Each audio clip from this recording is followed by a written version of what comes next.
ఒక అడవిలో చిమ్మని అనే చిన్న పక్షి ఉండేది. అది చాలా చిలిపి ముద్దుగా ఉండేది. కానీ చిమ్మనికి ఒక పెద్ద సమస్య.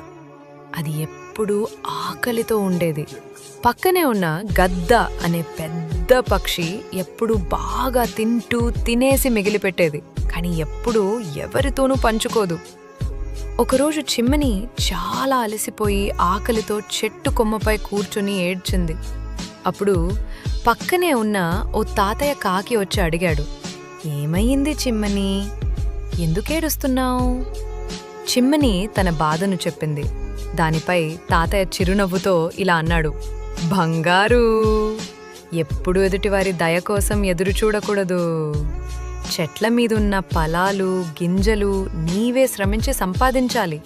అప్పుడే నిజమైన సంతోషం తెలుస్తుంది." ఆ మాటలు చిమ్మని మనసును తాకాయి. అదే రోజునుంచి స్వయంగా ఆహారం కోసం ప్రయత్నించడం ప్రారంభించింది. కొద్ది రోజుల్లోనే తన ఆకలిని అదుపు చేసుకుంది. ఇప్పుడు చిమ్మని గర్వంగా చెప్పగలదు, "నేను ఆకలితో ఏడ్చే పక్షిని కాదు, శ్రమించి బతకగల పక్షిని." Please subscribe.